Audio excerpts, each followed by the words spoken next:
On arrive à Everton dans un club qui est mythique. Donc malgré tout, il y a une pression. Il y a Frank Lampard qui est en tant qu'entraîneur, tout le monde est comme ça en se demandant ok, comment ça va se passer. Puis ils se battent pour ne pas être relégués, etc. etc. Donc il faut laisser du temps aux jeunes de se développer. Il est titulaire dans les premiers mois. Donc il y a tellement de choses. Faire parfois doucement, malembe comme on dit. Hein.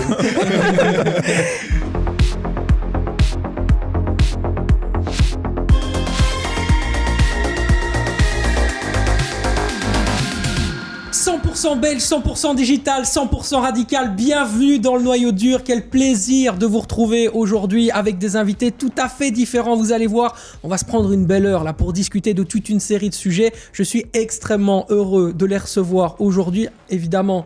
Nous avons une dame aujourd'hui, donc gentleman oblige, on va la présenter en premier, Mélissa Onana. Comment ça va Mélissa ? Très bien et toi ? Bah écoute, je suis très très heureux que tu sois là.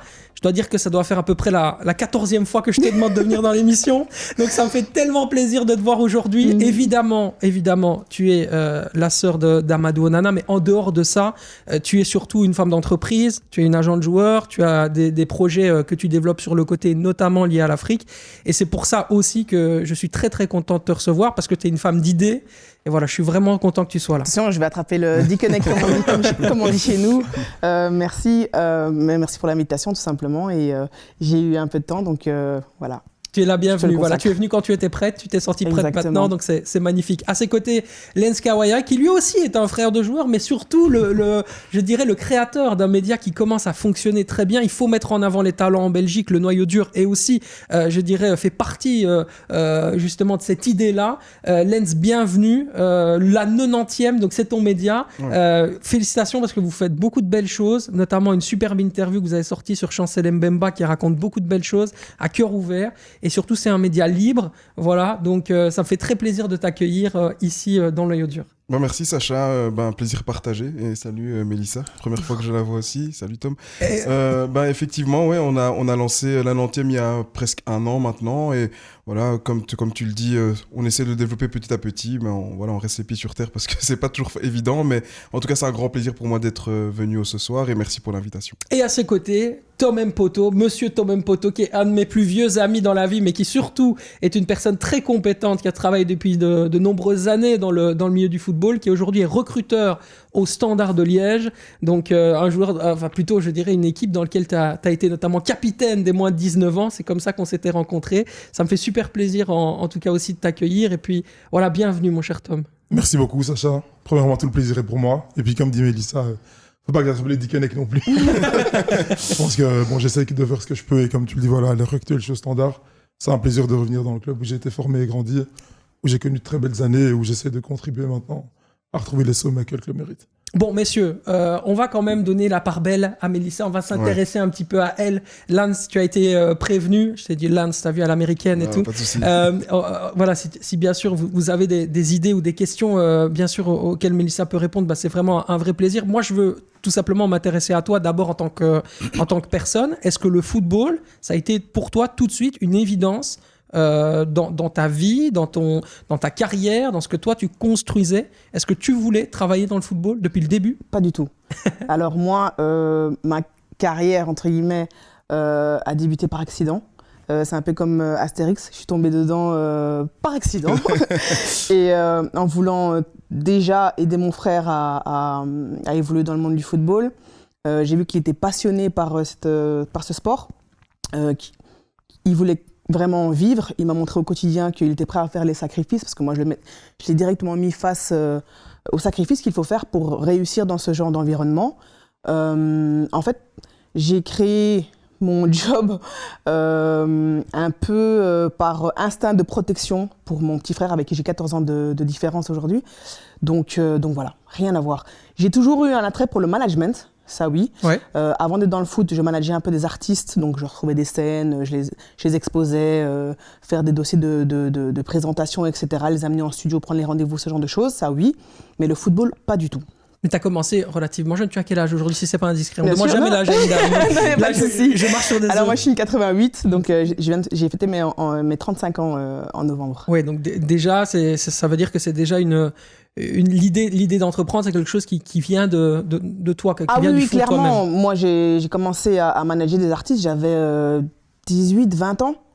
Donc voilà, j'ai toujours cet attrait-là pour le management. Avant ça, même mes amis, j'essayais toujours de les pousser dans ce qu'ils aimaient faire. Donc voilà. Et puis mon petit frère est arrivé en Belgique pour ses études d'abord, et puis pour poursuivre sa passion pour le football.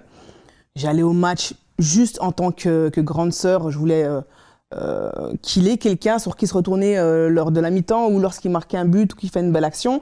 Sa mère est assez malade, donc c'était compliqué pour elle de se déplacer. On n'a pas un père qui est présent. Donc pour moi, je voulais le prendre un petit peu sous mon aile, tout simplement. Oui, c'est ça. Et au fur et à mesure, voilà, je voyais qu'il savait faire certaines choses que d'autres joueurs n'arrivaient pas. Pour moi, c'était normal parce qu'il le faisait toute la journée à la maison. Donc voilà, les gens viennent te voir, non, mais il a quelque chose. Donc voilà, tu commences à te renseigner, tu apprends un peu ce qui compose le football. Tu vois qu'il y a quelque chose en plus. Maintenant, est-ce qu'il a la mentalité pour arriver au niveau? Est-ce qu'il a la mentalité pour simplement en faire un job? Donc, excuse-moi de t'interrompre, mais c'est là où moi je me suis toujours posé comme question, et d'ailleurs je suis très content d'être là en même temps que toi, parce que c'est vrai que j'ai toujours été curieux. Comment est-ce que toi tu en arrives en fait à développer un intérêt, parce que tu dis le football en soi ça t'intéressait pas pas plus que ça. Ok, au-delà du fait que c'est ton frère, donc je pense qu'il y a quand même cet instinct de famille qui fait que tu as envie de le protéger. Et comme tu dis, dans des conditions où il est arrivé ici assez jeune et il pouvait, entre guillemets, t'aider son socle. Mais au-delà de ça, moi, quand j'ai lu l'interview l'année passée d'Amadou dans l'ADH, où il dit « J'avais pas le choix, je devais réussir pour elle ». Et il dit, bon, c'est public, donc je peux le dire ici, mais il le dit, en plus, tu as été malade, tu as connu une maladie apparemment. Oui, j'ai eu un cancer il y a 6 ans. Donc félicitations, je te félicite, parce que je me dis, comment est-ce que tu en arrives avec tout ça, avec ce que toi aussi, t'es assez jeune, donc tu dois te développer aussi dans ta vie, tu n'as pas d'intérêt pour le foot. Donc moi, ma question, c'est, quand il dit que tu envoyais des vidéos, que tu venais à ces matchs, que tu t'allais dans les clubs. En fait, comment, tu vois, en général, quand on fait une action, c'est parce qu'on aime la faire ou parce qu'il y a quelque chose. Donc, où tu trouvais cette énergie de faire tout ça alors que tu n'avais aucun intérêt pour le football, et aussi parce que tu dis, c'est pas un joueur qui a connu en fait un boom. Un boom. C'est pas un joueur d'Anderlecht ou de Standard où tu peux dire plus tard il va percer. Si je peux me permettre, Mélissa, est-ce que à ce moment-là, toi-même, tu te sentais malade ou tu te sentais quand même en forme? Non, il faut savoir que moi, je suis drépanocytaire.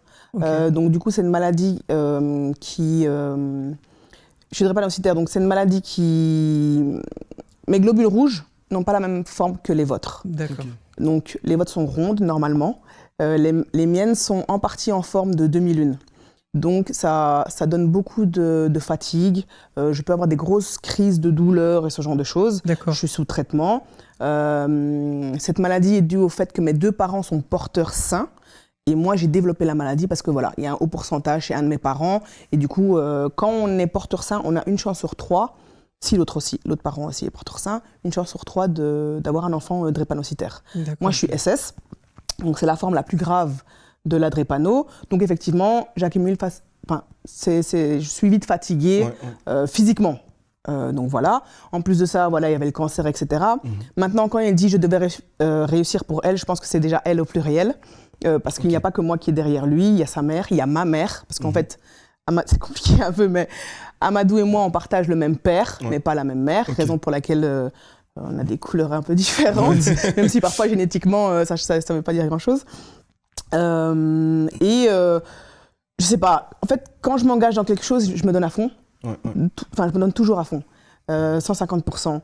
Du coup, 1, il y a cet instinct de protection. 2, il me drive aussi par sa passion, par son ambition. Il me prouve au quotidien que, ok, je peux le faire. Parce que moi, au début, clairement, je lui ai dit, I'm gonna be a fucking pain in your ass. Ouais, c'est ça. Il y a des jours où tu vas me détester, en fait. Parce que si tu veux... J'ai pas envie de perdre mon temps, en fait. Je vois des capacités. Mais pour moi, le talent, c'est 10%. C'est 10% d'un joueur. D'autres personnes vont te dire, non, mais... Ok, c'est votre avis. Le mien, c'est 10%, c'est le talent. Tout le reste, c'est le mental. Et le travail que tu es prêt à fournir. Puis il y a l'entourage, etc., etc. Donc, il il m'a un peu conduit aussi par sa passion et par sa détermination. C'est un échange d'énergie, c'est ça que t'expliques. C'est exactement ça. C'est vraiment un échange d'énergie. Quand lui, parfois, à l'époque, il peut être un peu fatigué, je lui disais non, on n'a pas le choix là maintenant, tu dois le faire. Et puis parfois, moi, quand je suis fatiguée et que je vois qu'il peut encore donner, je lui dis ok, on y va, tu vois. Justement, dans l'ascenseur, je t'expliquais que on est dans une période très cruciale où on est trop loin pour freiner, mais on n'est pas assez loin pour freiner aussi. Il a 22 ans aujourd'hui. Il joue dans le plus grand championnat au monde pour moi. Il est Diable Rouge. Et il y a encore beaucoup de choses qui nous attendent, j'espère. Donc il faut charbonner. Déjà, bravo en tout cas. Pour revenir peut-être un peu sur Mélissa, que j'ai eu l'occasion de voir un peu à distance, sans peut-être qu'elle le sache. Mais j'ai vu à l'occasion, quand son frère jouait encore à Zutoir Game, et moi, bien évidemment, par ma profession, je faisais le tour des terrains. Et dégager vraiment cette motivation. T'avais l'impression de voir un feu, quelqu'un qui suivait son frère. Enfin, j'ai vu beaucoup de parents, beaucoup de sœurs, mais à travers quelqu'un comme Mélissa, j'ai rarement vu dans le milieu, qui était prête à se battre. Et comme je pense Lens demandait, quel était un peu le leitmotiv, moi je pense que je vois un amour fraternel et vraiment une passion et la volonté saine et pure de voir son frère réussir. Et quand je la vois ici dans le plateau, moi je l'ai connu avant, c'est une grande fierté. Je lui tire vraiment ma révérence, franchement, tout. Merci. Ma révérence, carrément. J'allais dire mon chapeau, mais on va aller jusqu'à la révérence. Je suis congolais, il faut.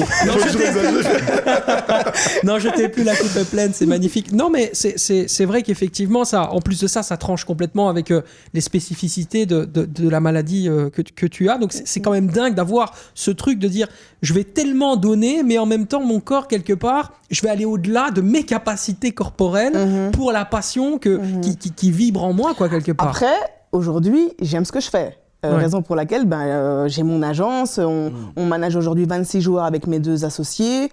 Moi, j'adore travailler avec les jeunes.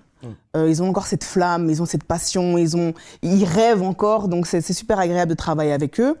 Et puis voilà, je me suis pris au jeu. J'ai commencé à suivre des cours de scouting à la Fédération du football belge à l'époque. J'ai lu beaucoup d'articles FIFA, là j'ai passé mon examen dernièrement, donc j'aime ce que je fais. Je travaille avec une académie au Sénégal, juste pour pouvoir leur donner un peu certaines astuces ou les orienter. J'adore ce que je fais. Ce qui est assez intéressant et qui effectivement, je dirais, tranche plutôt avec un milieu du football qui est très très masculiniste. C'est pour ça que je suis extrêmement intéressé et je suis très très content que tu sois là aussi. C'est qu'il commence à y avoir de plus en plus de femmes de compétences et de talents dans le milieu du football qui sont des agents. Je pense à Jennifer Mendelovic, l'agente de Mohamed Kudus. Je pense notamment à Raquel Rosa, Rafaela Pimienta et bien évidemment. Et qui est là depuis 20 ans, plus de 20 ans. La dame est là depuis très longtemps. On peut même citer maman Faiza. Faiza Marie, évidemment, Véronique Rabiot. Et l'avocate à côté, donc il y a vraiment de plus en plus de femmes qui commencent à émerger. Même au sein des clubs, à Chelsea, il y avait une femme. Mais tu tranches. Eibar aussi, il y avait des 2 dames, il me semble. Vrai, donc voilà. La directrice générale de Dender est une femme également. Donc voilà. Mais est-ce que toi, parce que je vois, tu tranches quand même beaucoup avec l'image qu'on peut avoir du frère de joueur, de l'agent, je dirais l'agent cousin, tu vois, qui vient dans les dossiers, etc. Toi, il y a quand même ce truc de dire non, mais moi, je veux vraiment qu'on comprenne que quelque part, je suis là par ma compétence et surtout, c'est pas parce que je suis la sœur d'Amadou que je suis nécessairement quelqu'un de qualitatif dans mon travail. Il faut que je puisse le prouver par A plus B, quoi. Il y a quand même ce truc de voilà, d'abord, on passe par la compétence, on passe par quelque chose qui va valider, je dirais, ce que je sais faire. Et puis après, si vous voulez dire que je suis la sœur d'Amadou, c'est bien pour vous, quoi. C'est un peu ça que je sens, moi, chez toi. J'ai pas de souci que les gens disent que je suis la sœur d'Amadou. Aujourd'hui, je pense que j'ai prouvé que je fais mon trou, en fait, tout simplement. Comme je viens de le dire, j'ai une agence avec 26 joueurs. Je travaille avec une académie au Sénégal. Je travaille aussi avec Joël Chintian ici en Belgique, défenseur central de Leuven. On va y venir. J'ai fait pas mal de transferts en Europe. J'ai fait aussi en Arabie Saoudite ou en Afrique. Donc, j'ai pas envie de dire je suis qualifiée, juste observer le travail qui est fait et puis comment j'évolue et puis voilà. Moi, bon, forcément, je m'intéresse beaucoup au regard qu'on peut avoir quand on est, par exemple, d'un genre différent, comme une femme. Comment est-ce que toi, tu perçois en tant que femme le milieu qui t'entoure, qui est extrêmement, je le répète, masculiniste? Comment est-ce que tu ressens les choses et est-ce que les interactions sociales tu les vis différemment que, par exemple, nous, dans le cadre ne serait-ce que même professionnel, des dialogues que tu peux avoir avec les directeurs sportifs, ou est-ce que pour toi, tu sens qu'il y a une différence dans la relation, ou alors on est dans stricto sensu ce qui peut se passer entre un homme et un autre homme, quoi, dans une relation de business? Bon, déjà, il faut savoir que lorsque j'entre dans un bureau, je me dis pas « Oh oui, attention, n'oublie pas que tu es une femme. » Mais si tu dis ça, t'es mort d'avance. Exactement. De surcroît, une femme noire. Donc, je me dis pas ça. C'est vrai qu'au début, j'avais un peu peur par rapport à ça. Je me suis dit, est-ce qu'on va pas me mettre d'un bâton dans les roues? Est-ce que ça va plaire ou pas? Mais après, je me suis dit, mais qu'est-ce que tu t'en fous que ça plaise ou pas? Enfin, juste fais ton boulot et essaie d'être le plus qualifié possible et point barre. Je rentre dans le bureau et je viens défendre les intérêts de mon joueur et point barre. Oui, j'ai pu faire de mauvaises expériences. Directeur sportif qui essaye un peu de te draguer ou qui te nargue ou qui te fait des blagues un peu sexistes, etc. Mais je passe outre déjà et c'est très très rare, honnêtement. Et puis en général, quand ils veulent un joueur de ton agence, ils n'ont pas intérêt vraiment à se comporter comme ça, c'est ridicule. Même si je ne vais pas handicaper mon joueur parce qu'on m'a maltraité, c'est pas la question. Maintenant, là où j'ai eu peut-être un peu plus de soucis, c'est parfois avec des pères, frères, cousins ou personnes apparentées aux joueurs qui vont se dire « mais qu'est-ce qu'elle sait, nous on a joué au football ». Ah oui, ça aussi. Les gens pensent que parce qu'ils ont joué au football, qu'ils sont qualifiés pour tout et n'importe quoi. Alors, je suis d'accord que ça amène un plus au niveau de l'expérience que le joueur vit. Au niveau de la lecture peut-être du jeu ou du fonctionnement, tout ce qui est sur le terrain. Mais entre le terrain et les bureaux, il y a une grosse différence. Je pense que t'as joué, tu vois ce qui se passe en coulisses, c'est pas du tout la même chose. Le langage, la manière de fonctionner, les réactions qui peuvent être très impulsives peut-être sur le terrain ou aux entraînements, et dans les bureaux, c'est pas la même chose. C'est vrai ça, Tom, tu remarques une vraie différence quand toi t'étais joueur et maintenant que tu vis le truc un peu background, tu sens que même les dialogues humains, sociaux sont pas du tout les mêmes? Mais c'est totalement différent parce que quand tu joues, tu es dans un vestiaire dans lequel tu côtoies d'autres joueurs, donc tu as un certain langage entre joueurs. Tu vois, tu as une certaine manière de parler, mais quand tu commences à travailler pour des clubs, tu vas peut-être te retrouver avec des gens qui ont un background d'étudiants, tu vois, un background plus académique et qui n'ont peut-être pas joué au foot. Et donc là, il faut essayer de trouver le langage commun. Après, je pense que pour le travail d'intermédiaire, ce qui compte le plus pour que ce soit un club ou une agence ou autre, c'est de faire face à quelqu'un de compétent. Peu importe que tu sois un homme, une femme, noir, blanc, arabe, juif. À un moment, si on a besoin de quelqu'un pour faire le deal, on a besoin que la personne soit capable de mener le deal de A à Z. Si on a besoin de quelqu'un qui doit savoir tenir le joueur, la personne doit savoir tenir le joueur, pas que tu lances des discussions et qu'après, quand tu arrives au moment de clôturer, l'agent décide de changer de joueur. Donc moi, je pense que la compétence prime en fait. Peut-être parce que je suis issu des minorités, mais je pars jamais avec un a priori. Mais tu parles de compétences, mais formellement, parce que ça c'est un mot, c'est joli, mais qu'est-ce que tu renfermes dedans? Qu'est-ce que veut dire compétence pour toi? Je pense que recruteur. Pour moi, un des premiers apprentissages quand j'ai arrêté de jouer, déjà, il y a une phrase classique qui dit que le cheval ne fait pas les talons. Donc, et pour moi, tu apprends qu'il y a différents types d'agents en fait. Tu as un agent qui va être peut-être plus axé contenu du jeu, axé sportif, peut-être un ancien joueur, un ancien coach, un ancien directeur sportif, qui lui peut avoir ce langage, peut-être un peu plus terrain. Mais le rôle d'agent, il englobe beaucoup plus que ça. Toi, tu dois savoir conseiller le joueur mais sur son match. Peut-être qu'il y en a d'autres qui vont être meilleurs dans la négociation de contrat, d'autres qui vont être meilleurs dans tout ce qui va être le relationnel, publicité, presse, etc. D'autres qui auront des bons networks. Et je pense que là, ici, on fait peut-être un peu la différence parce que c'est une femme et que c'est un peu nouveau dans le milieu. Mais des agents comme Raiola, je pense, l'histoire dit que c'est un pizzaola avant. Peut-être d'autres personnes, mais tant que tu englobes ses compétences et qualités, tu peux faire ton travail. Ouais, il y a aussi un truc qui est très fort chez Rafaela Pimienta, et on l'a vu notamment dans les documentaires liés à Haaland, liés à Pogba, c'est le côté lié un peu à la figure maternelle. Il y a ce travail, en même temps un peu la maman, les joueurs ont quelque part, et c'est peut-être parce que c'est des hommes en grande majorité, je sais que tu t'intéresses également au marché des joueuses femmes, mais en général c'est des hommes. Il y a un peu aussi, là on revient sur des trucs qui sont un peu plus, je dirais, philosophiques avec le complexe d'Oedipe, etc. Mais il y a ce lien un peu maternel qui peut encore rapprocher encore plus. Tu peux fortifier la relation, effectivement. Voilà. Je pense qu'en tant que femme, il y a des choses que je vois, que certains hommes ne voient pas, ou vice-versa, bien sûr. Et ensuite, un joueur va parfois plus facilement se confier à moi et montrer un peu plus de ses points faibles que face à un homme où il va vouloir jouer au coq. Et du coup, ça va nous permettre de mieux travailler parce que, ok, on sait que le joueur est capable de faire ça, mais peut-être pas ça. Je vais pouvoir travailler en fonction des outils qu'il me donne. Donc du coup, si le joueur peut montrer certaines faiblesses, bah, ça m'arrange parce que je sais, ok, ça, il va pas savoir faire. Ça, oui. Alors que face à d'autres hommes, il va dire non, je peux. Et donc, oui, être une femme, parfois, ça facilite les choses. Et puis même la communication avec l'entourage ou la femme du joueur ou la mère du joueur. On peut plus facilement se mettre à leur place parce que je suis une femme, je suis une sœur, je suis agent. Je suis déjà passée par les étapes par lesquelles certains parents ou familles de joueurs doivent passer. Donc, je comprends tout simplement les différentes situations. Je vais m'intéresser un petit peu à Amadou. Maintenant, on va se concentrer bien sûr sur celui qui est pour moi, et tu l'as dit au départ, un joueur différent. Parce que c'est vraiment ça. Je suis pris parti de ma part, je ne te demande pas de dire si je suis d'accord ou pas. Je suis persuadé que c'est un joueur différent et les productions qu'on avait fait ensemble, notamment avec The Game Changer, tendent à prouver que voilà, si j'ai pas fait une autre production après Game Changer, c'est peut-être parce que j'ai du mal aussi à trouver des personnalités comme celle d'Amadou. Est-ce que ça a pu être un avantage ou un frein dans ton travail ? Qu'il soit différent ? Que ce soit un joueur un peu différent, out of the box, comme on dit.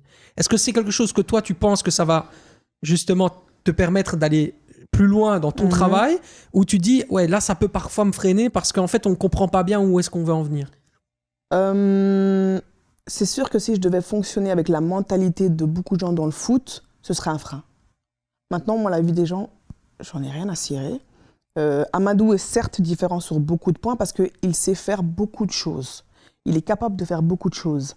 Et il a envie de développer d'autres choses en dehors du football. Mais dans le football, c'est très compliqué quand tu t'intéresses à la mode ou à la musique ou que tu es plus créatif. En général, on te demande juste de jouer et puis vas-y, ne te pose pas trop de questions. Je pense que vous validez ce que je dis. Maintenant, moi, je le vois comme une force en fait parce que on peut développer plein de choses. Donc non, moi je le vois clairement comme une force. Mais quand vous dites différent, c'est différent d'un point de vue profil ou d'un point de vue personnalité, profil joueur ? Je pense que c'est les deux. C'est les deux un peu. Après, au niveau joueur, ben, bien sûr que son physique, c'est un avantage. Le fait que malgré qu'il soit très grand, qu'il puisse être très rapide, c'est un avantage. Son agressivité, son leadership, il y a beaucoup d'avantages. En fait, il y a des défauts, bien sûr. Il y a des choses encore à travailler. Mais tout ça, c'est un avantage. Voilà, moi, je pense que c'est plus un avantage qu'un frein. Parce qu'en soi, dans une équipe de 23 joueurs, le profil d'Amadou, t'en as pas 10 000. Donc déjà, juste pour ça, c'est un peu comme les gauchers. En soi, dans un effectif, il y en a toujours 3-4. Et on sait que c'est les joueurs, quand tu as un gaucher qui est top qualité, il vaudra peut-être 2 ou 3 fois plus cher qu'un joueur juste parce qu'il est gaucher. Donc, moi, je pense que c'est un avantage déjà parce qu'il est hors du commun. Après, là où c'est un frein, parce que je dis ça parce que souvent, on a ce genre de stéréotype avec les joueurs grands. Et d'ailleurs, Amadou, je pense qu'à un moment donné, il y a beaucoup de gens qui disaient « Ouais, mais est-ce qu'il est assez technique avec sa grande taille ? Est-ce que c'est… » On assimilait toujours à Fellaini, alors que moi, je trouve que c'est deux genres complètement différents. Et avec tout le respect que j'ai pour Fellaini, mais je trouve qu'Amadou joue plus au football que Fellaini. Est un meilleur joueur de football, pardon, que Fellaini, parce que Fellaini a fait une excellente carrière. Hein. Mais… quand on fait ce genre de comparaison, pour moi, je trouve que c'est souvent ce genre de frein qu'on met aux joueurs qui ont une grande taille. On leur assimile toujours des caractéristiques ultra physiques, mais jamais techniques. C'est un peu aussi mes connaissances d'Amadou, parce que ceux qui connaissent Amadou savent qu'il adore le jeu léché, Barça, etc. Le souci, c'est que souvent aussi, les gens ne prennent pas en compte le poste auquel il joue. Exactement. Amadou n'est pas un 10, n'est pas un 7 ou un 11, c'est un 6-8. Ouais. Avec une force un peu plus, peut-être 6, due à son agressivité. Tu préfères en 6 ? Non, je sais pas ce que je suis en train de dire. Non, c'est intéressant, moi, ça m'intéresse. Pour moi, de mon point de vue, il serait un gâchis d'être utilisé que en 6. Okay. Maintenant, il pourrait faire une très belle carrière en 6, j'ai aucun problème avec ça. Mais dû à son agilité, à sa rapidité, à malgré tout sa technique en box-to-box, bien sûr qu'il peut jouer les deux. Mais peut-être là où moi j'interviens, c'est que je pense que tout dépend un peu du point de vue, ou peut-être que l'opinion, on va dire, plus de masse et des supporters, peut-être vont se dire, ouais, il est grand taille, il est athlétique, donc peut-être limité techniquement, mais l'opinion, je pense, de son coach, de son directeur sportif, des scouts qui l'ont ramené son club, de ses coéquipiers, quand tu le vis au jour le jour et on va dire que tu es plus du côté technique de la chose, mais tu es directement conscient des qualités du joueur, tu vois. Et donc, c'est pour ça que ce stéréotype, un peu plus, selon moi, bon, qui travaille avec des clubs, etc., du côté un peu côté supporter, mais les qualités, elles sont indéniables. Après, c'est ce qui est majoritaire. Enfin, je veux dire, je peux comprendre les supporters et les personnes qui disent qu'il n'est pas assez technique ou autre, parce que c'est le cliché du grand. C'est ce que je Comme tu viens de le dire, c'est le cliché du grand. Du coup, le grand n'est pas très mobile, la rapidité, ça va être compliqué, le point de balance, etc. Quand on est grand, c'est plus compliqué, mais... Je crois d'ailleurs que c'est ce qui fait qu'il y a beaucoup de ce genre de profils de joueurs-là qui, en équipe de jeunes, sont ratés et qui font après de grandes carrières, comme Fellaini, par exemple. Fellaini, moi je sais par rapport à certaines connaissances que, par exemple, quand il était chez les jeunes, beaucoup de gens se moquaient de lui. Et il y avait des matchs contre Anderlecht, etc. On se moquait de lui parce qu'on disait « Ouais, mais lui, il sait pas contrôler un ballon, ce qu'il sait faire, c'est jouer de la tête. » Au final, regarde la carrière qu'il fait, tu vois. Donc, je pense qu'il y a beaucoup de gens, peut-être, oui, c'est peut-être pas les meilleurs techniquement parce que ça doit se développer, etc. Et aussi, il faut pas se mentir, quand tu fais 1m90, automatiquement, tu auras plus de difficultés à être dans l'agilité technique, etc. Maintenant, je pense que le simple fait de toujours assimiler la taille avec un manque de technique, parfois, ça met dans la tête, malheureusement, de certains recruteurs ou de certaines directions de clubs que ce genre n'est pas assez bon alors qu'ils connaissent pas vraiment le joueur. C'est intéressant ce que tu dis. Ça veut dire que toi, tu penses que quelque part, s'il y a une idée reçue que la doxa, on va dire l'opinion publique a dans la tête, c'est quelque chose qui va influencer sur le marché. Je suis 100% d'accord avec toi. Bien sûr, ouais, bien sûr. Ouais, moi, je suis persuadé de ça. Je suis persuadé qu'il y a des joueurs qu'on estime moins bons, tout simplement par rapport à leur profil. Alors qu'en soi, si on creuse bien et qu'on regarde bien le joueur, on se rendra compte qu'il fait pas moins bien qu'un autre qu'on estime plus technique. Je suis 100% d'accord avec lui. Et pas que par rapport à la taille du joueur, mais par exemple, si on analyse le football américain, la NFL, ici en Europe, on dit aux joueurs, oui, vous ne pouvez pas porter trop lourd, vous devez faire attention au type d'exercice que vous exécutez, etc., pour ne pas faire en sorte que vous soyez plus lent, etc. Les joueurs de NFL, ils portent des centaines de kilos, ils sont explosifs au possible, donc il y a des clichés qu'on a comme ça depuis des années. On devrait s'inspirer parfois des autres sports. Et c'est dommage parce que ça influence, le développement des joueurs en fait. Les meilleurs, je pense notamment aux entraîneurs des gardiens, ont l'habitude de travailler sur d'autres sports pour permettre à leurs gardiens d'être meilleurs. Je pense à Christophe Lolichon, l'ancien entraîneur des gardiens français de Chelsea, qui avait notamment, s'était servi du handball pour développer le jeu, notamment à la main, etc., collectif de Thibaut Courtois. Ouais, c'est hyper important d'avoir cette ouverture. Est-ce que c'est pas ce qui manque parfois peut-être au football, l'ouverture d'esprit, d'aller, ne pas rester comme ça sur des œillères, mais aller ouvrir un peu open-minded thinking, comme on dit en anglais, mais c'est ça, quoi. C'est ce qu'il faut. Clairement. Je pense que le football, de manière générale, devrait s'inspirer d'énormément de sports, comme l'athlétisme, le football américain, parce que c'est des athlètes qui ont besoin d'explosivité, de sauter haut. Enfin, il y a des similitudes avec le joueur de football, donc soccer, et voilà, tout simplement. Pour revenir sur Amadou, il y a des petites choses qui ont, à un moment donné, peut-être émaillé, je dirais, son début avec les Diables Rouges, et notamment sa petite faculté à toujours prendre le petit carton jaune. Voilà, ça, je sais que c'est un truc qui parfois t'ennuie un petit peu. Je me doute que tu as certainement dû lui en parler souvent. Est-ce que c'est ça, ce qui lui manque pour passer le cap ? Ce côté excès d'enthousiasme, j'ai envie de tout faire, j'ai envie de tout donner, extrême générosité, parfois à l'excès. Est-ce que c'est ça qui lui manque ? Essayer de se calmer, se cadenasser, ou aller galvaniser cette énergie pour aller justement donner, mais d'une autre manière, cette énergie qu'il a en lui. Amadou a 22 ans. Donc même s'il fait 1m95, même s'il a 1m95 et dans son discours, il est très mature, et au quotidien, il est très mature quand je compare au marché, mais ça reste un jeune homme de 22 ans qui est en train de se construire. Du coup, il y a l'adrénaline. Là, par exemple, si on parle de la Coupe du Monde, je ne sais pas si vous imaginez, à 22 ans, après un gros transfert, je pense qu'il y a quoi entre le transfert ? Il y a 3 mois qui se passent, je pense, entre le transfert de Lille à Everton, boum, on parle à la Coupe du Monde. C'est énormément d'informations pour un jeune de 22 ans. À 22 ans, notre cerveau, il n'est même pas encore fini. Donc, on ne peut pas lui en vouloir d'avoir cette adrénaline et cette passion en plus, ce feu, entre guillemets.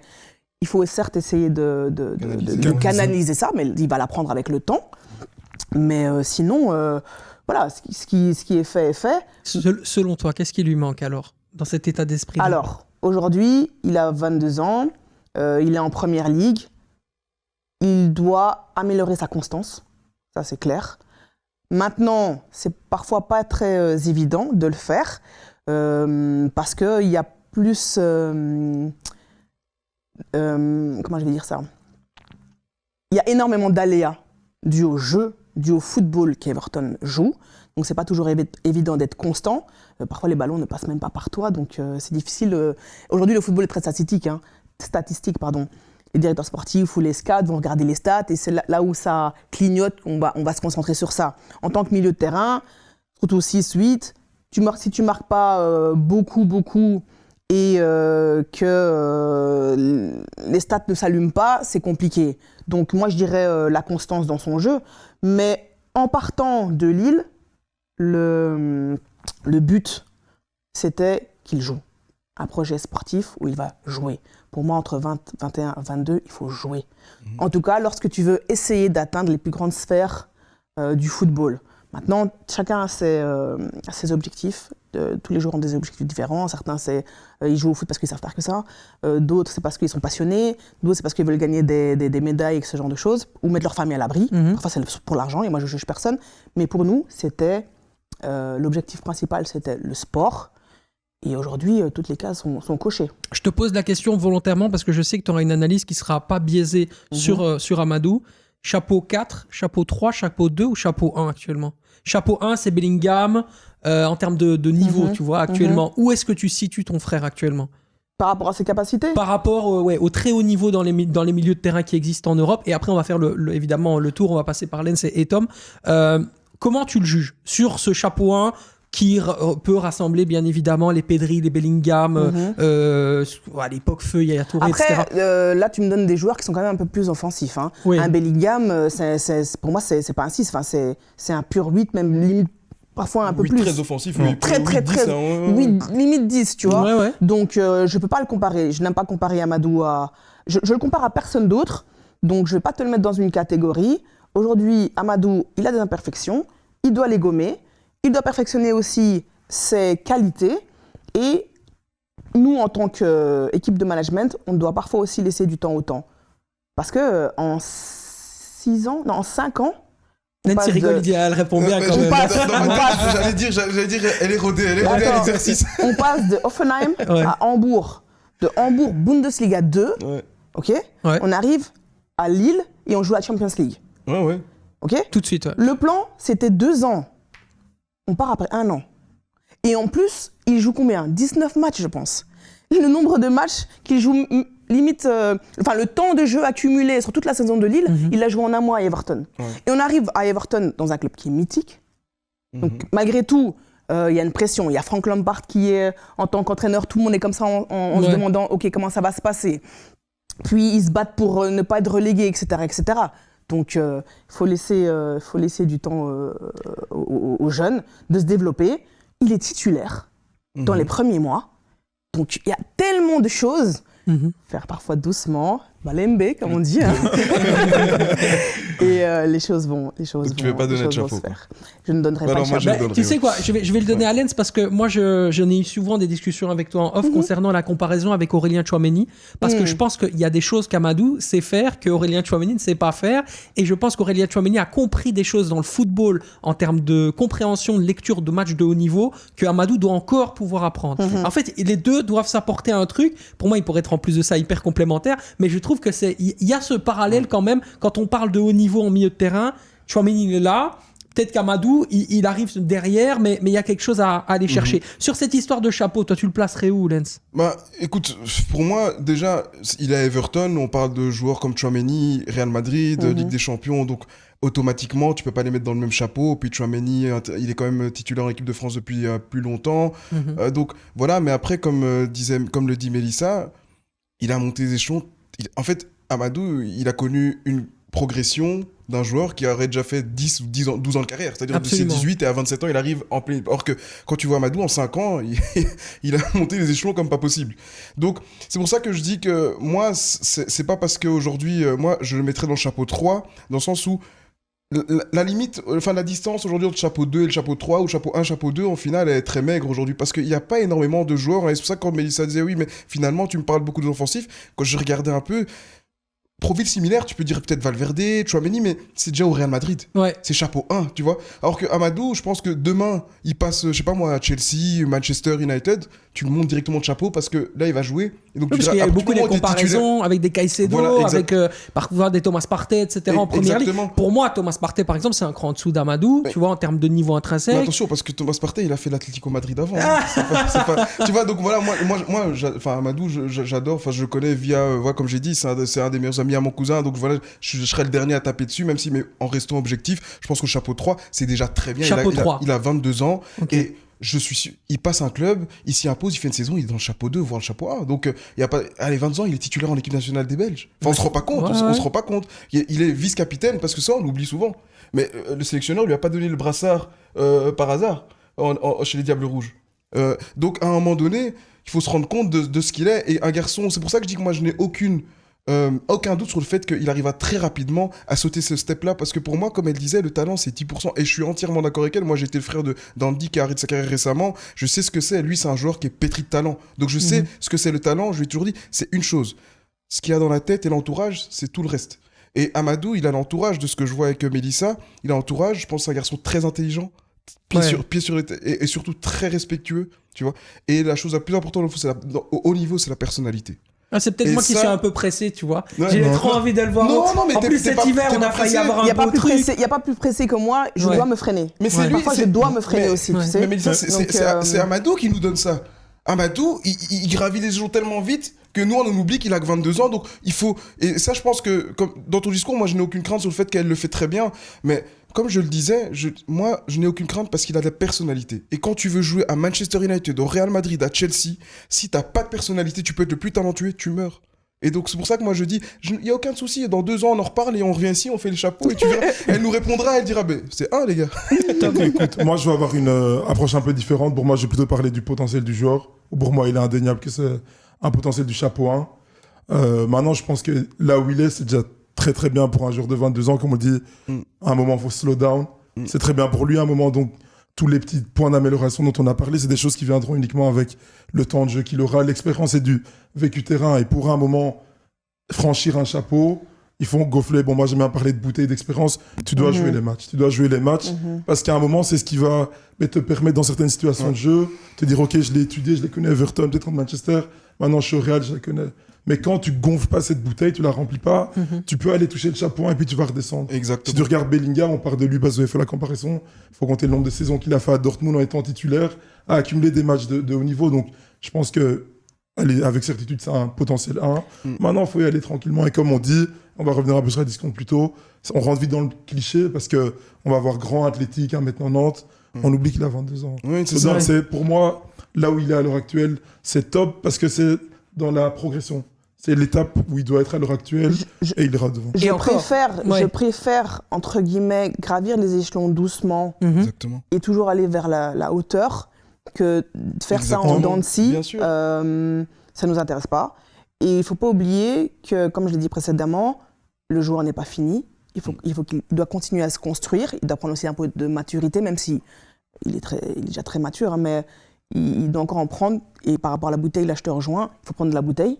Tu vois, et on a déjà mis beaucoup de freins parce qu'on pourrait être plus loin, mais dans quelles conditions, tu vois. Donc 2 mois après la Coupe du Monde, on peut déjà être transféré. Mais on se dit non, on va laisser du temps aux joueurs de se développer et de prendre de la bouteille. Et justement, tu le disais, avant d'aller chercher un sujet qui serait encore plus large sur les extra-communautaires, et évidemment, je trouverais ça très intéressant. Dans la planification, Amadou aurait très bien pu partir cet hiver, il n'est pas parti. Donc, maintenant, on va se retrouver avec une fenêtre d'été où il va y avoir la fameuse vitrine de l'Euro. Est-ce que l'objectif, ce serait pas peut-être de trouver le bon club parfait, entre guillemets, parce qu'il n'y a jamais de club parfait, mais la situation idéal pour permettre à Amadou de, justement, tu parlais de stabilité tout à l'heure, d'aller s'émanciper, d'être heureux dans une équipe où il pourrait rester plus d'une année, en fait. Est-ce que c'est pas ça qui manque peut-être à Amadou en termes de constance aussi, aller chercher peut-être 2, 3, 4 ans dans une grande équipe où il va pouvoir devenir aussi le joueur qu'il est, mais avec le temps en s'installant véritablement? Bien sûr que le fait qu'on ait beaucoup bougé, ça, comment je vais dire ça ? ça rend les choses moins faciles. C'est pas beaucoup de stabilité pour le joueur, c'est des déménagements, c'est des changements de mentalité, il faut à chaque fois se réadapter. Donc oui, peut-être. Maintenant, je vis un jour à la fois, je me projette pas du tout sur le mercato d'été. On pouvait partir cet hiver, mais de nouveau, on s'est posé la question, ok, est-ce que c'est le bon moment, est-ce que le joueur est prêt ou pas? Et au final, Amadou a voulu, parce que moi, mon job, c'est lui mettre les opportunités sur la table. À la fin, c'est lui qui prend les décisions parce que c'est sa vie et c'est sa carrière. Du coup, je lui ai mis les opportunités sur la table. Il m'a dit non, je veux rester à Everton et je veux continuer à me battre. Mais là, toi, dans ton rôle de, je parle pas de la sœur, mais d'agent, de conseillère, en toute transparence, quelle était ta volonté à toi? Parce que tu dis oui, c'est sa décision et je suis entièrement d'accord avec toi. Encore une fois, ton rôle en tant qu'agent, c'est que ton joueur soit heureux. Oui, S'il tout à est fait. heureux en restant, si le joueur n'est pas épanoui, il ne pourra rien Donc toi, procurer. en fait, tu pars directement du postulat qu'en fait, s'il me dit non, c'est non parce que c'est sa volonté. S'il me dit même non, si toi, tu penses autre chose. Même si je pense autre chose, parce que je l'oriente, bien sûr, et je lui mets... J'ai la chance que mon frère est un garçon intelligent, aussi. C'est pas le cas de tous les joueurs. Du coup, moi, je lui mets les points forts et les points faibles d'une situation sur la table. Okay. On en discute, il me demande mon avis, et puis je lui dis, moi, je pense ça. Et puis après, il prend sa décision. Moi, je pense aussi qu'il faut penser, comme tu dis, à l'homme derrière le joueur, parce que certes, il est en train d'exceller, d'aller très vite, mais comme je disais plus tôt, c'est les déménagements, c'est Hambourg, c'est Offenheim, puis c'est Lille, puis c'est Everton. C'est un enfant de 22 ans. Bon, j'ai dit le terme enfant, mais... C'est un jeune homme de 22 ans. C'est un jeune de 22 ans, donc il faut peut-être à un moment se dire, oh les gars, on se calme, faut qu'il se pose. Je pense pour moi, personnellement, que c'est une bonne décision d'être resté. Il continue, il s'établit dans le calme, il grandit, et puis à un moment, les choses vont se faire toutes seules. L'autre chose aussi, c'est que personnellement, là c'est... oui, c'est aussi l'agent qui parle, je suis pas fan des transferts en hiver. Ouais. Souvent, c'est pour atténuer une hémorragie. Panic buy, quoi. Voilà. C'est ça, c'est des clubs qui essaient de rectifier le tir au niveau des qui essaient de rectifier le tir par rapport aux transferts qu'ils ont fait durant le mercato estival. Tu m'as dit un truc, tu m'as dit c'est des clubs qui saignent. C'est des clubs qui saignent, clairement, et on essaie de trouver un pansement. C'est vrai. Et du coup, pour le joueur, c'est très compliqué. Surtout maintenant, avec toute la complexité économique qu'il y a aussi. Donc, je suis pas fan. En fait, je pense que le mercato d'hiver, c'est un mercato vendeur pour les clubs souvent qui vont libérer les excédentaires qui ont besoin de temps de jeu. Et du côté acheteur, c'est stopper les hémorragies, comme elle dit. Clairement. Une équipe qui va bien, pourquoi elle va prendre au mercato d'été si on se tourne bien, tu vois? Exact. Mercato d'hiver, pardon. Si le travail était bien fait l'été, normalement, t'as pas trop besoin de travailler en hiver. En tant qu'agent, maintenant, ce qui est intéressant durant le mercato hivernal, c'est si ton joueur ne joue pas. Là, on peut essayer de trouver un prêt, ce genre de choses. Et s'il y a un changement de coach et que ton joueur ne rentre plus dans les plans. Et donc, il ne va plus jouer. Là, oui. Mais sinon, je ne vois pas trop la plus-value, mais c'est mon avis. Bon, fair enough sur ce débat. Merci en tout cas à vous d'avoir parlé de ça parce qu'aujourd'hui, on va tout doucement avancer. Évidemment, le temps coule, le temps file et on va aborder évidemment l'histoire importante, évidemment, des clubs belges et des extra-communautaires tout de suite. Les clubs belges mettent-ils tout en œuvre pour justement valoriser les joueurs extra-communautaires qui arrivent sur le plat pays? Ça, c'est une vaste question, évidemment, parce que quand on parle d'extra-communautaires, on parle des joueurs africains, on parle des joueurs sud-américains, on peut également parler des joueurs japonais de plus en plus présents dans le championnat de Belgique. Mélissa, forcément, tu as travaillé énormément sur le... j'utiliserai pas un terme un peu, je dirais, qui pourrait être péjoratif, mais bon, on parle d'import-export dans le cadre évidemment du joueur produit, hein, mais du joueur qui quitte bien évidemment sa terre natale, éventuellement le Sénégal, comme c'est le cas, vers la Belgique. Qu'est-ce que toi, tu préconiserais pour pouvoir faire progresser justement je dirais ce passage entre d'une part l'Afrique et de l'autre la Belgique? Qu'est-ce qu'il faut mettre en avant? Qu'est-ce que les clubs sur quoi les clubs doivent travailler le plus? Alors, pour moi, bon, maintenant il faut du budget aussi. Hein. Pour moi, il faudrait des player sitters. Pour pas, tu sais, il y a babysitter, il y a player sitter. Donc vraiment des personnes qui vont être concentrées sur le joueur, qui vont lui expliquer comment la Belgique fonctionne, ou en tout cas le pays d'accueil fonctionne, comment est le football de son pays d'accueil. Au niveau... Après, il y a beaucoup de clubs qui essaient de mettre les choses en place Oui, avec des cellules et sociales. qui essaient vraiment de mettre le joueur dans les meilleures conditions pour qu'il puisse réussir son test, lorsque c'est un test. Donc ça veut dire que à la place de le mettre dans un appartement, ils vont le mettre en famille d'accueil pour qu'il puisse avoir des guides au quotidien qui vont lui expliquer un peu comment tout fonctionne. Ils vont faire en sorte que le joueur, quand il vient, parle la langue du pays ou la langue du football, donc l'anglais, l'espagnol, l'allemand, etc. Donc il y a énormément de clubs qui font le boulot. Maintenant, ce qui devrait améliorer, c'est plus de scouts sur les continents où ils veulent recruter, que ce soit l'Amérique latine, que ce soit l'Afrique. Moi, j'ai déjà fait face à des scouts et je leur demande, OK, tu couvres quel pays en fait? Ils me disent, mais tout le continent. Ça n'a aucun sens. Tu as déjà vu la grandeur du continent africain? Bien sûr. Enfin, c'est incroyable. Ça n'a aucun sens. Et l'Amérique latine aussi, tu vois. Mais le continent africain est encore plus grand, donc voilà. Plus d'analyse sur place, donc analyser le joueur dans son élément. Parce que lorsque tu le délocalises, déjà il doit s'adapter au climat, la nourriture n'est pas la même, l'ambiance n'est pas la même, il n'a pas l'habitude de jouer avec les joueurs avec lesquels il joue dans son club d'accueil, etc., etc. Donc ça c'est très compliqué. Arrêtez de faire venir les joueurs qui viennent des pays du Sud en hiver. Ouais. Le choc au niveau du corps, mais c'est très compliqué. Si c'est un joueur qui vient du Danemark et qui vient en Belgique en hiver, ok, d'accord. Mais si tu prends un joueur du Cap-Vert, d'Afrique du Sud, enfin d'un pays du Sud tout simplement, très très très compliqué. Le suivi aussi. Le suivi, ok, qu'est-ce qui se passe lorsqu'il y a un souci, essaie de savoir ce qui se passe. Qu'est-ce que je pourrais dire d'autre? On va demander à Tom, tiens. On va demander à Tom, c'est intéressant parce que toi, comment est-ce que tu vas valoriser, par exemple, un talent que tu as vu en Afrique et tu vas lui dire, tiens, voilà, ça c'est un talent qui peut devenir vraiment très intéressant pour mon club. Bon, en l'occurrence, tu es le recruteur au Standard de Liège, donc ça c'est évidemment un club très intéressant qui a vu notamment l'explosion d'un joueur qui venait d'Afrique et qui a explosé, qui venait du Mali carrément, donc c'est pas souvent que ça arrive. Moussa Djenepo, qui ensuite est devenu une véritable star au Standard de Liège. Comment est-ce qu'on détecte le talent et on se dit, OK, là, je vais valoriser, je dirais, ce que j'ai vu, mon actif, entre guillemets, pour pouvoir ensuite le voir s'émanciper dans mon club. Comment est-ce que... C'est quoi, en fait, cette patte-là qui te dit, OK, là, j'ai le déclic, c'est sur lui qu'il faut miser et pas sur l'autre? Écoute, je pense que la première chose, pour moi, c'est l'importance du scouting live, plus que sur les vidéos, parce qu'on reçoit souvent des vidéos, mais... aller faire du live et le voir dans son climat actuel, pour moi, je trouve que c'est quelque chose de très important. Et puis bon, j'ai eu la chance, de par mon expérience de faire plusieurs voyages en Afrique, de voir énormément de qualité. Maintenant, c'est pas toujours si facile parce que ça dépend un peu de la demande du club, quels sont les réels besoins. Donc, tu peux voir parfois un joueur, tu vas avoir un ailier gauche qui est extraordinaire, mais si l'ascenseur il est bouché, on va dire que tu as des joueurs devant qui passera pas, mais malheureusement, tu dois aller sur d'autres profils, tu vois. Peut-être sur le milieu défensif dont tu auras besoin.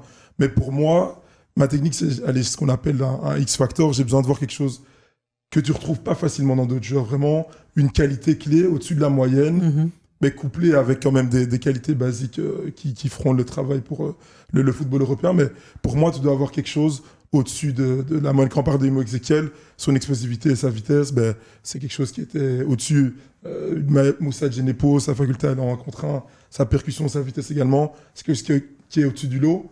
Et je pense pour moi que c'est justement cette qualité, la rareté du profil en fait. Est-ce que parfois les joueurs sont victimes de l'image du joueur de leur pays? Imaginons par exemple le profil type du joueur, je dirais, disons-le comme ils sont. Par exemple, le joueur noir est fort, donc on va aller chercher un grand joueur noir, etc. Est-ce que parfois, toi, tu t'es retrouvé, en plus étant d'origine congolaise, retrouvé face à ce type de choses qui peuvent être considérées comme des incohérences? Moi, j'entendais parler notamment de Tanguy Ndombele. Tout le monde parlait de Tanguy Ndombele comme un joueur d'impact physique, etc. Or, c'est pas du tout ça. C'est un joueur de ballon, de construction, etc.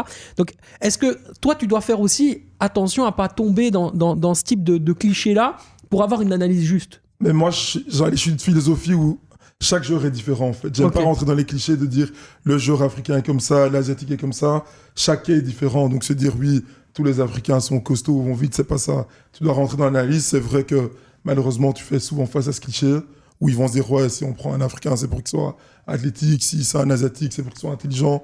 Maintenant, chacun est différent, et c'est pour moi là-dedans que tu fais pas d'erreur. Moi, j'ai aucune croyance limitée, donc tu peux venir d'où, peu importe, c'est qui j'ai en face de moi. Pas parce que t'es brésilien que je vais attendre de toi des techniques. Ouais, je crois que la différence, elle se fait au niveau plutôt de la culture que les caractéristiques techniques. C'est-à-dire, si tu vas en Asie ou si tu vas en Afrique ou en Europe, évidemment, au niveau de la culture, ils ont peut-être un mode de vie différent. Et là, je rejoins ce que Mélissa disait, c'est-à-dire que quand tu fais venir un Africain, il faut prendre aussi en compte que le garçon, il a grandi pendant, je sais pas moi, 15, 16, 17, voire 18 années en Afrique, sous 30 degrés. Tu le fais venir en hiver, faut pas t'attendre à ce qu'il soit performant dans les premiers jours, dans les premières semaines, parce qu'on change de tout. Et sur le terrain, désolé, mais la première condition, moi je pense que c'est peut-être la condition au niveau de la température qui peut te permettre d'être épanoui et du moins d'avoir des performances optimales. Donc je pense que la distinction, elle est vraiment là. C'est plutôt, moi en tout cas, si j'étais recruteur, je suis pas. Et donc je pense que je ferais vraiment une distinction entre les différents, enfin la culture et le profil technique. Parce que comme il dit, chaque joueur est différent. C'est pas, pour moi, les caractéristiques techniques sont pas liées au continent dans lequel tu oui et non. Oui et non, parce que ce que je veux dire par là, c'est qu'aujourd'hui, les enfants au pays, ils sont dans la rue H24 à jouer au ballon, dans des petits espaces, dans des grands espaces, et donc ça te permet souvent de pouvoir développer ce genre de qualité. Aujourd'hui, les enfants en Europe, ils sont devant leurs écrans, beaucoup, je ne veux pas faire de clichés non plus, mais beaucoup. Du coup, moi je pense que c'est ce qui fait qu'aujourd'hui, des joueurs d'Amérique du Sud, d'Afrique ou autres, vont être plus techniques parce qu'ils sont dehors toute la journée en train de jouer au ballon, tu vois. Ça peut aussi s'expliquer. Oui, non, c'est vrai, ça peut s'expliquer par là, mais à nouveau, ça c'est... L'environnement social. Voilà, c'est ça. Tout est lié à l'environnement social, c'est vrai. Mais ce que je veux dire par là, c'est que pour moi, tu peux autant trouver un joueur ultra technique, grand ou petit, en Afrique, comme tu peux en trouver en Asie, etc. Mais comme tu dis, c'est vrai qu'il y a quand même une proportion plus élevée quand même à trouver dans certaines parties du globe, ça c'est sûr. Et je pense aussi que ce que tu soulignais, c'est important. Les joueurs, là je parle de l'Afrique parce que c'est ce que je connais, sont victimes de clichés. Clairement, même si toi aujourd'hui, voilà, tu es issu des minorités comme moi, tu sais de quoi certains joueurs sont capables et qu'il ne faut pas mettre faut pas mettre les joueurs dans une case. Exactement. Beaucoup de directeurs sportifs le font encore. Le milieu du football le fait encore. Bien sûr. Quand on te demande un joueur africain, si tu ramènes un gars, certes peut-être technique, etc., mais d'1m75, ça va poser un problème. Dépendant du poste, bien sûr, si c'est un ailier ou quoi, ça va. Mais attaquant, défenseur, donc attaquant déjà, il faut du costaud. En général, on te dit, oui, un profil comme Romelu Lukaku, le gars balèze, tu vois. Ouais, c'est le premier truc qu'on a dit quand Wilfried Kanga est arrivé au Standard. On lui a dit, ah, c'est pas mal, on dirait un peu Lukaku. Voilà, tu vois, déjà les comparaisons, voilà. Défenseurs centraux, souvent en dessous d'1m86, très compliqué. Ouais. Alors, ils ont même pas encore vu le joueur. Ah, un peu petit. Mais attends, ça se peut, le gars, il a une détente incroyable, enfin, voilà. Donc, moi, je trouve que oui, les joueurs africains sont un peu victimes de ces clichés. Après, moi, j'élargis ça même, enfin, les joueurs asiatiques aussi, en soi. Les joueurs asiatiques, on a tendance toujours à penser, ils peuvent être, on va toujours leur attribuer, en fait, cette correction au niveau du comportement. Un joueur asiatique, il est toujours bien élevé, il fait pas de bruit. Discipliné. Ouais, le joueur africain, il va vite, il est rapide, il est costaud. Il doit être artistique. Voilà, c'est ça. Et le joueur ça, moi, c'est ça un problème que j'ai un peu dans l'industrie, c'est qu'à un moment, chaque cas est différent, tu vois. Tu peux pas dire, lui, il est asiatique, donc, non, apprends à connaître la personne, ou bien, lui, il vient du 9-3 de Paris, donc son comportement. Non, apprends à connaître. Moi, je pars plutôt du, si je te connais pas, je vais pas juger. Tu vois, je sais pas, donc je dis rien. Ce qui est assez dingue en Belgique, je trouve, alors c'est un pris parti de ma part, mais c'est qu'en plus de ça, on a des lois sur les extra-communautaires qui sont inexistantes. Ah, j'allais en parler aussi. Donc ça veut dire qu'en Belgique, on a la possibilité de donner vraiment la chance à ces joueurs extra-communautaires sans avoir de véritables restrictions légales extrêmement strictes. Donc il y a quand même aussi cette possibilité d'avoir l'ouverture. Et quand je parle avec notamment des agents qui peuvent être gambiens, qui peuvent être sénégalais, qui peuvent être même japonais, etc., il y a une frilosité dans les clubs belges à faire confiance, à faire le pas de dire bon bah tu sais quoi, amène-le ton gamin, vas-y, on va lui faire confiance pour une semaine, on va regarder. Et effectivement, c'est l'histoire par exemple de l'agent d'Alieu Fadera, qui aujourd'hui est le joueur du KRC King, qui m'a dit moi pendant 2 ans, j'ai dû toquer à la porte de Zulte Waregem pour ne serait-ce qu'une semaine de test pour que le petit vienne de Banjul, qui est quasiment dans le Sénégal, hein, en fait, la Banjul, Gambie, hein. et qui arrive du côté de Zult pour pouvoir prouver ce dont il est capable, alors que ça faisait peut-être 2 ans que je parlais au directeur et qu'il me disait oui, il est intéressant, et au final ça rejoint ton histoire. C'est l'histoire de quelqu'un qui a toujours été au mastic. Voilà, on a toujours prouvé, on a essayé d'être plus convaincant que les autres et on a montré à quel point Amadou était bon, même si Amadou c'est encore un cas différent parce qu'il vivait en Belgique. Mais ce que je veux dire par là, c'est que oui, est-ce que tu le sens, cette frilosité de la part des clubs belges ? Clairement, mais en plus je comprends pas parce qu'il n'y a pas de risque. Aujourd'hui, souvent ils nous demandent de faire les frais. Donc, de payer le billet d'avion du joueur, de payer le visa. Et si le joueur signe, bon là, on voudra bien vous rembourser, etc. Enfin, il n'y a pas de risque. Mais il y a peut-être un risque financier parce que le salaire est différent pour l'extra-communautaire. Voilà, à ce niveau-là, oui. Mais le fait de prendre le joueur, juste de le tester, t'es d'accord avec moi qu'il n'y a pas de risque. Non, c'est clair. Et c'est 120 000 € par an brut ? Non, c'est 95 000 brut. Ok, 95 000. Et c'est là où je te rejoins, où tu disais le joueur doit être au-dessus de la moyenne. Enfin, je te rejoins pas justement, pardon. Tu disais le joueur doit être au-dessus de la moyenne. Je suis pas d'accord. Il doit être limite 3 fois meilleur que le joueur qu'ils ont dans le vestiaire, dû à cet handicap financier en fait. Mais est-ce que c'est pas parce qu'ils veulent aussi peut-être, je me fais l'avocat du diable ici, protéger en soi les joueurs locaux et donc protéger les jeunes joueurs. Bien sûr.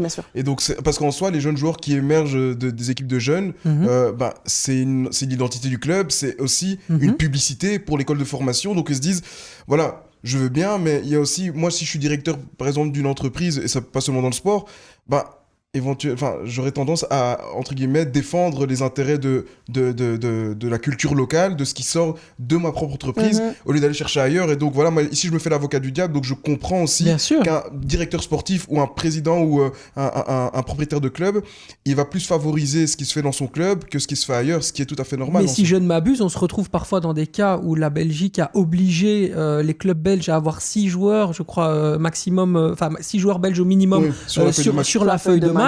On se retrouve quand même sur des cas où c'est des joueurs qui sont pas prêts, qui sont pas post-formés, qui n'ont pas le niveau pour être dans ces, sur cette feuille de match et dans l'effectif, qui s'y retrouvent. Et puis quoi ? Et puis quoi ? Et qu'est-ce qu'on fait ? Ils sont belges, ok, ils sont là. Et au final, qu'est-ce qui se passe en fait ? Rien du tout. Il se passe rien. Et la progression du joueur non plus n'est pas présente. Il est là parce qu'il est belge et il le sait. Donc non seulement pour le belge en question du centre de formation, c'est une double défaite. Non seulement il n'est pas là pour ses qualités, mais en plus de ça, il n'est pas là parce que il est là parce que c'est sa nationalité qui fait en sorte qu'il est là. Il faut trouver un juste équilibre, effectivement. Et d'autant plus que je pense qu'ils essayent maintenant de, je sais pas si c'est passé, mais ils avaient essayé de justement augmenter. Maintenant, t'es considéré comme belge si tu as été affilié à un club belge avant tes 23 ans. Maintenant, ils veulent diminuer et mettre à 21 ans. Voilà ça. C'est passé alors. C'est à 21 ans. Je suis pas donc ils sont clairement dans cet objectif-là de protéger les joueurs locaux. Voilà, il y a à boire et à manger pour moi là-dedans, mais c'est sûr que parfois, oui, on passe à côté de très bons joueurs qui auraient pu avoir cette chance-là, oui, malheureusement. Tom, un dernier petit mot pour juste partir sur l'avenir, sur les talents selon toi. Comment est-ce que tu penses que les choses justement pourraient s'améliorer pour revenir à ce que Mélissa disait en préambule ? Par rapport à l'Afrique ou par rapport au lien entre les extra-communautaires en Belgique, pour toi, comment est-ce que tu vois la chose ? Mais moi, je pense que quand on parle de joueurs extra-communautaires qui viennent de loin, je pense qu'il faut surtout de la patience pour commencer. Parce qu'on veut directement que le joueur il arrive, qu'il soit performant après 2 semaines, etc. Alors qu'il sort de son environnement, il change de continent, c'est une nouvelle langue, une nouvelle nourriture. Je pense que moi, une des bonnes choses que je pourrais peut-être conseiller au club, c'est d'intégrer aussi plus de membres du staff issus des minorités, que ce soit des latinos, des africains, qui vont pouvoir justement aider à cette adaptation. Mais le mot vraiment sur la justice, et je reviens, c'est de la patience. La patience. Parce que c'est ça qui fait réussir. Je pense que les joueurs qui sont venus, mais que ce soit des Chancel Mbemba ou autres, ou même de Merci Mbokani à l'époque, ils ont joué peut-être en équipe première après 1-2 ans. Voilà. Parce que les clubs avaient encore cette patience de préparer, de laisser le temps aux joueurs de s'adapter. Et je suis tout à fait d'accord avec toi. Mais est-ce que c'est réaliste aujourd'hui ?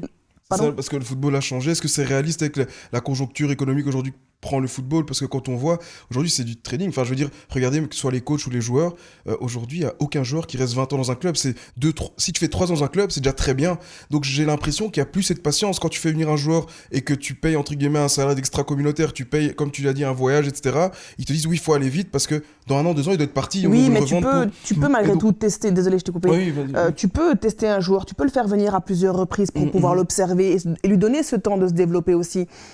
Aujourd'hui, on ne peut pas signer des joueurs mineurs, c'est sûr, mais tu peux le faire venir en test et voilà, il vient, il reste 1 mois et demi, ok, il repart, il retourne dans son académie. Et en plus, ça donne aussi cette motivation aux joueurs. C'est vrai, ok, c'est vrai. J'ai vraiment, il y a un plan en fait, tu vois. Et par rapport au temps, je suis d'accord avec toi aussi, c'est que y a des joueurs qu'on a fait venir, ils n'ont même pas eu de matchs amicaux. Enfin, il y a des choses que tu peux pas observer sur un entraînement. L'intensité n'est pas la même. Même si c'est un match amical, pour le joueur, qui vient de certains pays, c'est la Champions League. Ouais. Et donc, il y a cette adrénaline, pression aussi, cette pression. Donc, tu le mets dans les conditions pour pouvoir l'analyser au mieux. Pouvoir voir ses déplacements sur le terrain, sa motivation, sa communication, passe courte, passe longue, dribble, tir, enfin, mais dans une situation de match. Et voilà, ça, c'est trop triste. C'est du gâchis de faire venir des joueurs et de ne même pas les mettre en situation de match. Il faudrait peut-être aussi un peu plus de Jean-François Lanvin dans les clubs. Il y en a eu un, effectivement, du côté du Sporting d'Anderlecht. D'ailleurs, il était dans ton média, la 90e, pour donner une très bonne interview sur comment est-ce qu'on va intégrer les joueurs justement extra-communautaires pour les faire progresser et justement aider à l'adaptation dans les clubs belges. Oui, il en faudrait plus. Il en faudrait plus pour venir justement aider, etc. Je sais que... Après, c'est des coûts aussi. C'est des coûts, clairement. À l'époque de Roland Duchâtelet, il y avait justement au Standard de Liège une personne affrétée aux joueurs sud-américains qui signait. Je me rappelle de l'époque de González, il y avait Luis Seijas, international vénézuélien, etc. Ils avaient une personne de référence pour pouvoir les accueillir en tant que Sud-Américains dans la ville de Liège. Donc voilà aussi quelque part peut-être une première zone de travail et d'avancement. Bon, le temps il est quasiment totalement terminé, donc on va faire une petite prolongation pour un sujet qui me tient à cœur, qui nous tient à cœur. On en a souvent parlé ensemble, toi et moi, Mélissa. Belgium, small mentality, point d'interrogation. Allez, c'est parti. Et oui, la Belgique est-elle un vrai pays de football, les amis ? La Belgique est-elle un vrai pays de football ? C'est quand même un sujet important. Ça fait partie, bien sûr, de ce Belgium Small Mentality. Qui veut se lancer d'abord pour commencer ? Moi, je vais me lancer. Pour moi, oui. La Belgique est un pays de football. L'a prouvé par ses différentes qualifications Coupe du Monde, différents championnats européens, de par les joueurs qu'elle a sortis et qui sont dans les plus grands championnats et qui font partie de certaines légendes du football aujourd'hui. Donc oui. Un des points où je pense que l'on peut travailler, c'est miser sur les jeunes. Miser sur les jeunes et leur faire confiance. Et pas y aller en hésitant. Je pense qu'aujourd'hui aussi, on doit se faire confiance. Et avoir parfois un peu ce disconnect, cette manière un peu arrogante à la française, un peu... On est les plus forts. Et défendre, oui, et défendre... nos couleurs et défendre nos joueurs. Je ne veux pas trop critiquer les Français, mais il y a ce truc où même parfois quand leurs joueurs sont en tort, ils vont les défendre. Et il n'y aura pas d'excuses. Non, nous on trouve qu'il est bon, donc il est bon. Et je pense qu'on doit avoir un peu cette mentalité aussi, un peu plus fière de notre pays, de notre petit pays certes, mais avec des grands joueurs. Donc voilà. Tom, tu connais très très bien, enfin tu es grand fan de l'équipe de France, il faut le dire quand même, tu as grandi avec la génération Patrick Vieira, etc. Donc c'est vrai que ça peut trouver aussi, le discours de Mélissa peut vraiment trouver un écho chez toi. Tu le sens aussi, il y a ce côté fier d'être français et à un moment donné, il faut aussi mettre en avant. Est-ce que ça aussi en Belgique, quelque part, il faut oser ne plus avoir peur de dire on est bon, ne plus avoir peur de dire on est fort, ne plus avoir peur de dire bah ouais, moi aussi je compte. Tu vois, il y a ce truc. Non, je vois, c'est mon humble avis. Bon, les Belges disent souvent que les Français sont chauvins. Je trouve que le Belge a aussi ce côté de chauvinisme où il apprécie ses joueurs, il se bat. Pour eux, maintenant, je pense que le football belge, il a vraiment fort évolué. On a des grands joueurs, encore Vermeeren qui part à Atletico. Donc, il n'y a plus de quoi avoir honte, en fait, il n'y a pas de quoi se cacher. Je pense que les Belges le font déjà. Ils doivent encore peut-être taper plus fort sur la table, mais croyez-moi, en tout cas, qu'à l'international, tout le monde est conscient des qualités qu'il y a en Belgique. Donc, pour moi, ils le font déjà, ils doivent le faire encore plus. Mais la Belgique est un pays qui a vraiment bien grandi. Ça, tu le sens aussi au niveau des... Parce que très souvent, je sais que tu accompagnes notamment des recruteurs au Standard de Liège. Ils viennent d'Italie, ils viennent d'Angleterre, ils viennent d'Allemagne, ils viennent d'Espagne pour voir les talents. Est-ce que ça, tu le sens dans les discours que tu as avec eux, que la Belgique, quelque part, a l'idée même du football belge a changé chez eux? À 100%, ça je le sens vraiment à 100%. D'une part au niveau des recruteurs, je pense que la génération dorée qu'on a eue, ils ont vraiment eu un impact énorme sur le football belge. Et au-delà des recruteurs, maintenant même aller attirer des joueurs qui viennent d'Angleterre, de France, Italie, ils ont une considération beaucoup plus grande du championnat belge. Donc ça a vraiment eu un impact énorme. Et ça, il faut en être conscient. Et qu'est-ce qu'il faut encore maintenant pour améliorer la mentalité en Belgique? Alors, pour faire en sorte de monter le curseur quelque part, en dehors du fait de dire on est bon, on est fort et on a confiance en nous, est-ce qu'il y a peut-être aussi ce complexe, je dirais, d'infériorité qu'il faudrait zapper, qu'il faudrait arrêter d'avoir, qu'il faudrait peut-être se concevoir d'abord dans son identité propre comme un grand pays pour pouvoir assumer aussi ça? Exactement. Moi, je suis d'accord avec Tom et Mélissa quand ils disent qu'on manque ce côté un peu d'arrogance. Et comme tu dis, oui, je pense ce manque de fierté, on a un petit complexe. Et d'ailleurs, je pense que la demi-finale en 2018 face à la France, pour moi, c'est la preuve. On est meilleur, mais au final, on est éliminé. Qu'est-ce qu'on dit? Oui, on a manqué un peu de réussite. Voilà. La même chose arrive aux Pays-Bas, et pourtant, le Pays-Bas n'est pas un pays forcément plus grand. Ils se font défoncer, ils disent non, ils disent on était meilleur et c'est tout, et on a échoué. Et voilà, et c'est comme ça. Et moi, je trouve que c'est ce qui manque, et je pense que c'est lié aussi au fait que à la fédération, je pense qu'il manque de réels champions, des historiques, quoi. Moi, quand je vois la fédération et que je vois chaque fois la CEO, on me parle de président de BNP ou de Deloitte et tout. Mais il est indépendant, vous savez, il est indépendant. Je me dis, j'ai rien contre eux, hein. Ils doivent être compétents dans ce qu'ils font, mais pourquoi est-ce qu'en Hollande, on voit Van der Sar, on voit Evert, pardon, j'ai avalé de travers. Donc on voit vraiment des anciens footballeurs qui ont contribué à faire l'histoire de ce pays, et ils sont tous dans les sélections de jeunes, à la tête de sélections de jeunes, à la tête de la fédération, partout dans la fédération. Ici en Belgique, on manque vraiment de gens qui pourraient prendre ce wagon-là et emmener en fait tout le football belge derrière eux, tu vois. Et moi, je pense que c'est ce qui manque vraiment. C'est des gens qui pourraient le porter fièrement parce qu'ils ont fait une grosse carrière, et aussi on serait beaucoup mieux représentés, et on pourrait aussi avoir plus de fierté, parce qu'aujourd'hui, je trouve qu'on a un peu cette mentalité trop simpliste, toujours de dire oui, on fera mieux la prochaine fois. Oui, c'est pas trop mal. Oui, quart de finale en 2014, c'est pas demi-finale 2018. Oui, non, à un moment donné, j'ai jamais entendu qu'on ait dit oui, on a eu un échec. On n'a jamais été en finale, mais on n'a jamais été en échec. Ouais, c'est ça, ouais. Alors qu'en soi, on n'avait que des joueurs qui jouent dans les plus grands clubs du monde. C'est anormal quand même. Coupe du monde 2022, c'est un échec. Et excuse-moi, je termine là-dessus. Et quand tu vois des pays comme la Croatie, 3 millions d'habitants, ils ont fait une finale, ils ont fait une demi-finale. Malgré ça, voilà, c'est parce qu'ils sont fiers de ce qu'ils sont. Quand tu vois un pays comme les Pays-Bas, c'est nos voisins, c'est pas un plus grand pays. Attention, parce que quand tu parles de la Croatie, là où je ne suis pas d'accord avec toi, c'est qu'à la Croatie, à 13h, tous les enfants ont sport. Hein. Jusqu'à 18h. L'école, elle termine à 13h. De 13h à 18h, ils vont au sport. Bien sûr, le modèle est différent. Mais c'est justement, et là, tu réponds à la question, est-ce que la Belgique est un pays de football? Pour moi, non. C'est là où je suis peut-être en désaccord avec Mélissa, parce que après, il faut savoir aussi qu'est-ce qu'on veut dire grande nation de football. Il y a soit on parle d'historique et donc nombre de ballons d'or, de grands joueurs, soit on parle d'effervescence des supporters ou couverture médiatique. Mais moi, et quand tu accumules tous ces critères-là, au niveau du palmarès, on n'est pas meilleur que d'autres. Au niveau de l'effervescence des supporters, moi, quand je vois Eredivisie, un PSV Ajax, c'est une grosse différence avec un Bruges Anderlecht, même si ça a tendance maintenant à se développer. Hein. Ouais, je suis d'accord avec toi. Quand on voit couverture médiatique, désolé, mais il n'y a pas énormément de médias sportifs renommés. Tu vas en Espagne, t'as Marca, t'as truc, et c'est que des supporters de différents clubs. Il n'y a pas de quotidien de sport unique dédié au sport. Exactement, en Belgique, tu vois. Donc moi, je pense que c'est aussi cette culture foot, culture sport, qui est un peu inférieure à d'autres pays. Et donc, si on améliorait ça, peut-être que ça donnerait aussi un meilleur résultat au niveau mais au niveau des médias, moi, ça je suis d'accord avec toi. Il n'y a pas comment je vais dire ça, il n'y a pas de culture sport comme en Angleterre ou en Espagne, tu sais, où il y a des journaux où ils parlent que de sport, 24/7. Donc, oui. Et puis même au niveau des... T'as peur de dire je suis bon en tant que joueur, mais c'est un bon sujet, ça. En Belgique, de dire je suis bon, je sais que je suis bon. Il y en a qu'un qui le fait, hein, et il se fait toujours saper ses coups, Thibaut Courtois. Et moi je le dis... Amadou est sûr de lui et ose dire qu'il est bon quand il est bon. Après, il a 22 ans, donc il n'a pas autant de temps, il n'a pas eu encore autant de temps que Thibaut Courtois. Mais c'est difficile de le dire et que les gens disent, bah oui, en fait, il est où le problème qu'ils disent qu'il est bon? Exactement. Il sait ce qu'il sait faire. Ok, il est ambitieux. Là, je parle d'Amadou, mais d'autres joueurs aussi. Hein. C'est difficile de le dire devant. Moi, je pense à un des exemples, c'est Noah Lang, qui ici on trouvait arrogant, et maintenant aux Pays-Bas, c'est limite déjà... Tout à fait normal. Justement, c'est dans la culture chez eux. Ils aiment ce côté-là, tu vois. Ils aiment ce côté-là. Après, pour revenir peut-être sur ce que Lance disait au niveau des clubs, etc., où je serais un peu plus nuancé, c'est que eux sont peut-être basés sur une histoire un peu plus forte, où tu as eu des Van Basten, des Cruyff.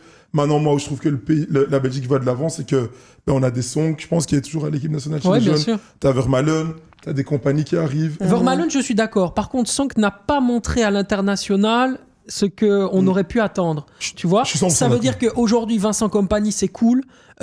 Kevin De Bruyne va certainement devenir un porte-étendard mondial parce que lui aussi, il a la tête d'un universitaire, il va faire des trucs de fou. Et je pense aussi que le fait de finir sa carrière, il va parler. Ouais. Encore plus. Mais voilà. Ce que je veux dire, je suis d'accord avec toi sur Song, c'est qu'on a maintenant des anciens grands joueurs qui vont aider le pays à grandir au niveau du coaching, au niveau de la fédération, au niveau du management. Et donc, à nouveau, je vais revenir sur mon mot patience.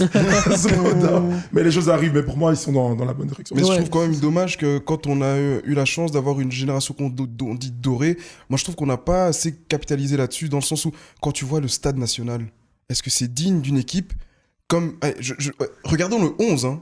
Quand tu as eu Kompany, Vermaelen, Thibaut Courtois, Eden Hazard, Kevin De Bruyne, Mertens, Lukaku, c'est tous des joueurs qui à leur poste étaient parmi les 10, 15, 20 meilleurs du monde. C'est-à-dire qu'à un moment donné, on a eu 4-5 années où on a eu les meilleurs joueurs du monde, on peut le dire, parmi les meilleurs joueurs du monde. Et ils jouaient dans un stade, pas frais du tout. Et jusqu'à aujourd'hui, à cause de plusieurs raisons, on va pas rentrer là-dedans, on n'a toujours pas fait un stade à la hauteur des joueurs qu'on a. Et ça montre beaucoup de choses. Tu vois, les Pays-Bas où ils jouent, tu vois, même l'Espagne, ils n'ont pas de stade national pur, mais ils jouent toujours à Madrid, ou ils jouent dans des stades propres. La France, j'en parle même pas, entre le Stade de France et même les plus petites équipes comme Lorient ont des stades quand même digne d'un club ici. Je suis désolé, mais tu vois Courtrai accueillir un match des Diables. Il y a peut-être quoi ? Il y a peut-être Gand qui a un stade ultra moderne. Le Standard peut le faire. Standard peut le faire, mais il faudrait aussi un peu remoderniser le stade. Bruges, ça fait des années qu'ils parlent de remoderniser, toujours rien qui est fait. Gand, le stade aussi. Ouais, Gand, c'est top, ça que je dis. C'est la seule équipe qui a fait des efforts par rapport à ça. Mais Anderlecht, les plus gros clubs qui doivent normalement, pour moi, être le premier porte-étendard, ils ne le font pas. Le Stade national, toujours rien. À un moment donné, il ne faut pas s'étonner aussi que nos plus grands talents, ils partent très tôt. Parce que il n'y a rien qui... L'Union Saint-Gilloise, leader du championnat de Belgique, est toujours dans un parc. Hein. Exactement. Ils sont toujours en train de discuter avec le bourgmestre de Forêt. Je te dis, dans 3 ans, on n'a toujours pas fait ce stade. Et c'est ça le problème en Belgique, avec les problèmes linguistiques aussi. Bon, voilà, c'est pas évident. Je veux pas tirer aussi sur les présidents. Je crois qu'ils essaient de faire le maximum. Ça facilite pas aussi le fait qu'on soit dans un état fédéral et tout ce qui se passe. Mais voilà, moi, je pense que tout ça fait que, malheureusement, ça porte atteinte aussi à l'image qu'on donne à l'étranger, quoi. Ouais, c'est ça, effectivement. Et puis, je le dirais, voilà, moi, j'étais un peu déçu, par exemple, par l'interview d'Eden Hazard dans l'équipe, où tu sens que le gars n'a pas vraiment envie d'apporter quelque chose à son pays, alors qu'il aurait vraiment été tellement important pour le pays de pouvoir bénéficier de ce qu'Eden Hazard pouvait représenter pour les gens, en fait. Et vraiment, c'est pour ça aussi que je me dis, là, on a un problème de mentalité, où je me dis, là, vraiment, il n'a pas compris ce qu'il pouvait représenter, et là où il mais à pouvait partir du amener moment où il n'a pas envie... On parle français. Ça sert à rien. Mais c'est dommage, on peut dire que c'est dommage. Bien sûr que c'est dommage, bien sûr. Je pense que le gars, il est fatigué. Ouais. Il a juste envie de profiter de sa famille. Il a eu quand même une grosse carrière malgré tout. Même si par rapport à ses capacités... Dans le frigo, un petit blanc de blanc, c'est ça. Ruinard.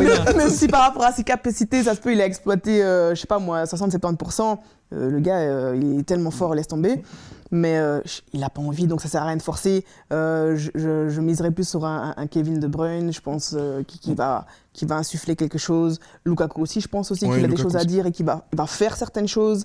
Vincent, Kompany, donc voilà. Voilà, et puis peut-être aussi permettre à être dans, je dirais, un petit peu comme les Américains, dans une société un peu plus qui va miser sur le talent plutôt que sur les statuts. Dans les jeunes talents, notamment des centres de formation.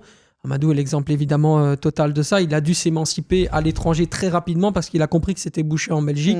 Il y en a beaucoup qui vivent le même sort. Hein. Il y a beaucoup de talents qui viennent des centres de formation qui ne marchaient pas, qui n'ont pas le format en fait qui fonctionne, mais qui ont beaucoup de talent et qui devraient peut-être, pourquoi pas, ou qui pourraient exploser ailleurs. Il y a aussi ça. C'est dommage, comme tu dis. Donc j'aime bien ta définition. J'aime bien et j'aime pas ta définition de sort. Pour moi aujourd'hui, c'est blessing. Je remercie le ciel tous les jours que mon frère n'ait pas explosé à Anderlecht, par exemple. Parce que quand je vois comment certains joueurs évoluent par la suite et la chute, parce qu'ils pensent que Anderlecht, c'est un club extraordinaire. Oh, il faut se calmer. C'est un grand club, d'accord ? Mais les années 80, c'est un grand. Au niveau de la prise de maturité, moi je suis contente qu'il soit parti. Au niveau de la galère, je suis très contente qu'il ait galéré. Quand je vois certains joueurs, ils ont 15 ans, on porte leur sac. Ils pensent qu'ils sont les meilleurs au monde parce qu'ils tapent des gens en langage ils tapent des adultes. Ils tapent des gens en tournoi.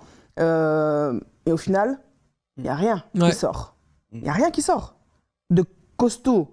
C'est pour ça que je me méfie aussi moi, sur je suis très contente la définition qu'on de ait prospect. galéré. Bah ouais. Par exemple, c'est pour ça que par exemple la définition de prospect, selon moi, parfois elle est biaisée. C'est-à-dire qu'il y a un gamin de 14 ans qui fait 2 crochets courts en Challenger Pro League, c'est un phénomène tout de suite. Faut faire attention à ça. Faut faire on va attention. parler de lui en KDB Cup parce que voilà, ils ont gagné contre, je sais pas, je donne un exemple, hein, le PSG. On va parler de lui dans tous les journaux, doucement. Ouais. Mais après, c'est comme je dis toujours, hein, c'est la conjoncture qui veut ça, parce que quand on voit, il y a plusieurs exemples récents. Malik Fofana, il a même pas une saison, il est parti pour 20 millions à Lyon. Moi, j'ai vu ça, j'ai dit, mais est-ce qu'on est sérieux dans un club qui est 16e en Ligue 1? Moi, perso, et là, sincèrement, je ne pourrais jamais me permettre de me critiquer, mais si j'étais ses conseillers, jamais. Garçon, fais ta saison complète à Gand, qui est un bon club, stable ici en Belgique, et tu pars après. Mais qu'est-ce qu'il va aller faire à Lyon dans un club ultra compliqué, qui est 16e et puis c'est trop tôt, il a joué quoi, 17 matchs en D1 belge. Alors je dis pas qu'il va pas réussir, hein, mais je trouve que c'est trop tôt, c'est beaucoup trop tôt. Il faut vraiment se calmer, et aujourd'hui on a tendance à attribuer aux joueurs des superlatifs beaucoup trop tôt, après 17 matchs. Quel phénomène de quoi oui, il va vite, il a fait quelques actions, mais faut se rappeler qu'il y a 10 ans, Tillmans, il part à Monaco, seulement à Monaco, hein. C'est seulement à Monaco, parce qu'aujourd'hui, tu fais D1, t'es en D1 belge, tu pars directement en Angleterre. Lui, il part à Monaco avec 16 buts, 16 passes. Et il est capitaine à 17 ans. Et c'est Anderlecht. Hein. Phénomène. On parle pas de Gand, c'est Anderlecht qui joue à la Ligue des Champions. Et malgré ça, il part qu'à Monaco. Aujourd'hui, un joueur du même âge qui a 17 ans, brassard au bras, il fait 16 buts, 16 passes en D1, je crois qu'il signe au Real Madrid, tu vois. Mais il a été signé à l'Atlético, il s'appelle Vermeeren. Voilà. Donc, tu vois, c'est ça. Donc, je pense qu'il y a quand même. Moi, je trouve qu'aujourd'hui, on va beaucoup trop vite. Beaucoup trop vite. Mais malheureusement, bon, c'est. C'est la chasse aux prospects, en fait. Voilà, c'est ça. Non, c'est vraiment ça. C'est la chasse Tout le monde aux est phénomènes. dans une société de consommation rapide maintenant. Exactement. Tout veut tout vite, rapidement. Il fait 5 bons matchs, il part. 5 bons matchs, il est jeune, tiens, un contrat. Faut y aller un peu plus doucement. Moi, je trouve qu'il faut un peu mettre le pied sur le frein et retourner ce qui se faisait bien à l'époque, où mais les joueurs qui étaient sous contrat à l'époque, si t'en avais 5, ben t'en as 3 qui sont maintenant pro avec une belle carrière, tu vois. Ça aussi, ça fait partie des consignes que tu peux éventuellement recevoir quand tu es recruteur, en disant attention, ce joueur-là, on va l'acheter parce qu'il est potentiellement bankable, et à un moment donné, on peut récupérer aussi très très rapidement de l'argent, parce que les clubs belges, quelque part, ils sont là, ils sont au couteau, ils doivent survivre, et en survivant, ils sont obligés de vendre tout simplement leur meilleur talent pour pouvoir survivre. Il y a aussi ce sentiment-là. Toi aussi, tu sens il y a une pression un peu inhérente à ça dans ton métier. Mais moi, je suis plutôt dans la position où je fais le buy-in, tu vois, donc c'est pas moi qui vais faire le suivi de qui est mis dessus, mais pour revenir peut-être sur le cas Fofana, quand on dit que peut-être les clubs, ils sont comme ça, c'est peut-être ça qui va justifier la vente d'un joueur ou pas, tu vois. Bah oui. Mais après, lui, en tant que joueur et ses conseillers, ils sont aussi dans le droit de dire non, parce que, sincèrement, je ne comprends jusqu'à aujourd'hui, je ne comprends pas. Après, c'est Lyon, ça reste un énorme club, je veux bien, c'est un step, qu'on le veut pas, c'est un step en avant pour lui, passer de Gand à la Ligue 1, en plus un club comme Lyon, c'est historique, pas de souci. Mais je sais pas si c'est le meilleur move pour lui à son âge et dans les conditions dans lesquelles est Lyon aujourd'hui. Moi, je sais pas. J'ai des doutes sur ce transfert-là, mais voilà, moi, je te donnais juste ce cas-là pour illustrer. Mais après, comme tu dis, il y a aussi une réalité aujourd'hui pour tous les clubs et surtout les plus petits clubs, comme les clubs belges, etc. À un moment donné, il faut qu'ils puissent manger. Et quand tu as 20 millions sur la table, tes gants, tu peux pas refuser. Club belge, c'est ça, tu peux pas refuser, tu peux pas refuser. C'est compliqué. Exactement. Hein. Donc je peux comprendre. Et d'ailleurs, le petit Moussa de Bruges, c'est la même chose. Il a failli partir pour 37 millions à Brentford. Ça s'est pas fait parce que cartilage au genou, ouais. Mais je pense 20 millions, on va te limite te mettre dehors en fait. Mais voilà, tu n'as pas le choix. En fait, c'est pour ça que je dis. On va te faire comprendre que. Voilà, c'est pour ça que je dis, c'est avec vraiment. C'est vraiment avec beaucoup de trucs de distance que je critique les conseillers ici. Mais critique, c'est un grand mot, mais c'est juste pour dire que s'ils avaient le choix, c'est dommage. Mais après, je sais aussi, j'ai vu ça avec mon petit frère. Quand t'as la pression pour partir, si tu dois partir, tu dois foutre le camp parce que la survie du club peut être sur tes épaules. Pour terminer l'émission, on va vous proposer un petit jeu, les amis, tout simplement. Je vous donne les transferts qui ont eu lieu de Belges plus jeunes ou alors plus confirmés, des Diables Rouges qui ont été transférés cet hiver. Vous me dites simplement c'est un bon ou un mauvais choix. On va terminer là-dessus. Transfert hivernal, du coup on vient d'en parler. Arthur Vermeeren, bon ou mauvais choix l'Atlético ?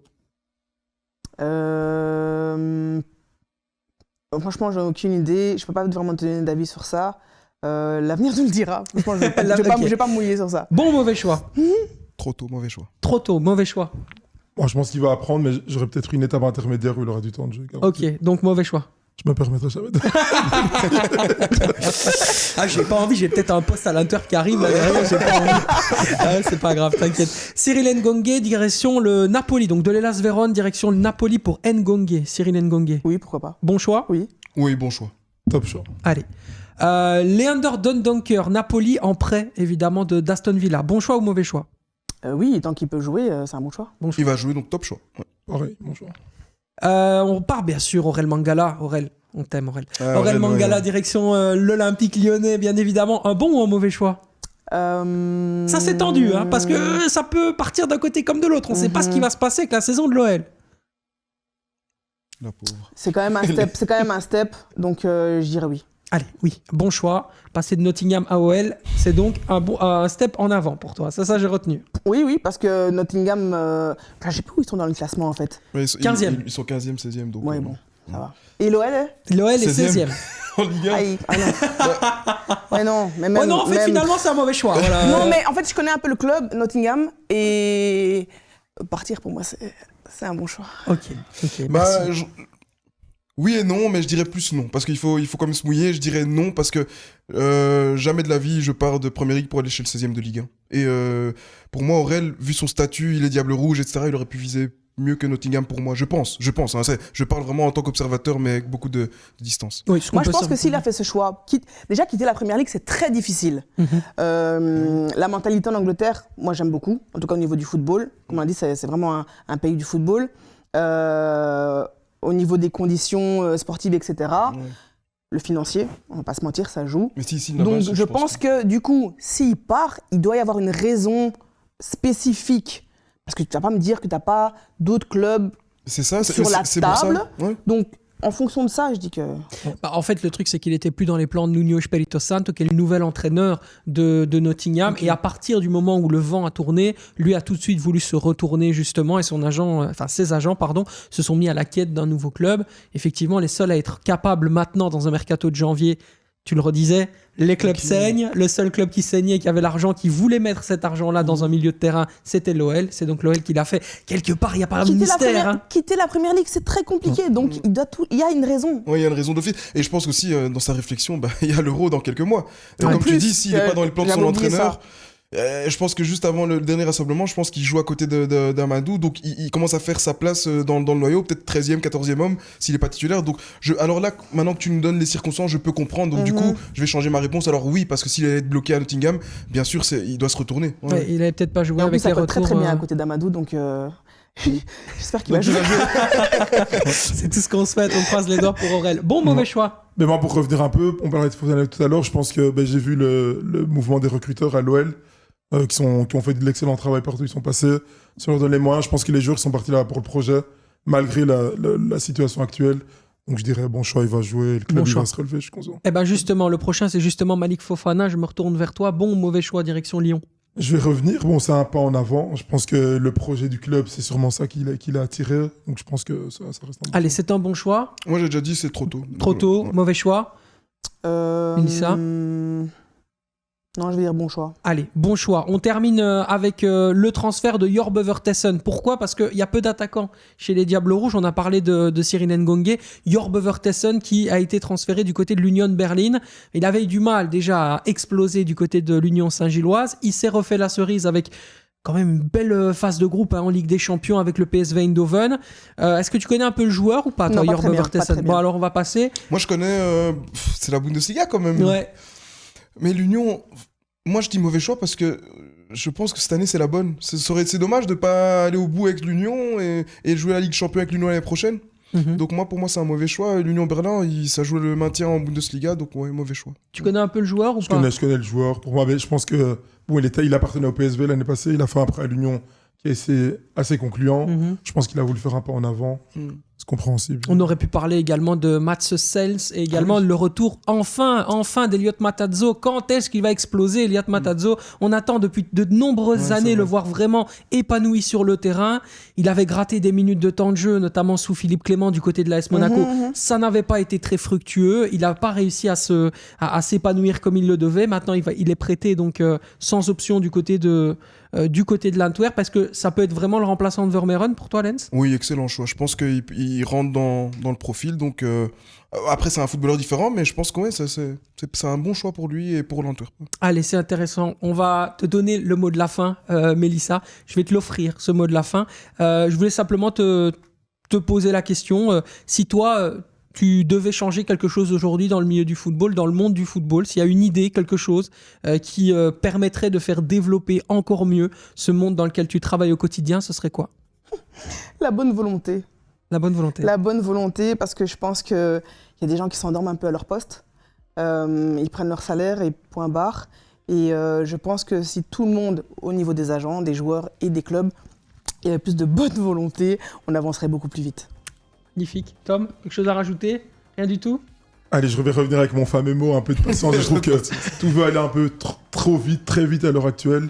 Et je trouve que ça nous fait perdre un peu de plaisir. Et les joueurs vont quitter un peu trop vite les clubs. Donc, je dirais qu'il faudra un peu ralentir. Bon, au moment où cette émission sortira, on saura si le Congo est en finale de la CAN ou pas. Mais les amis, je vous souhaite beaucoup de bonnes choses.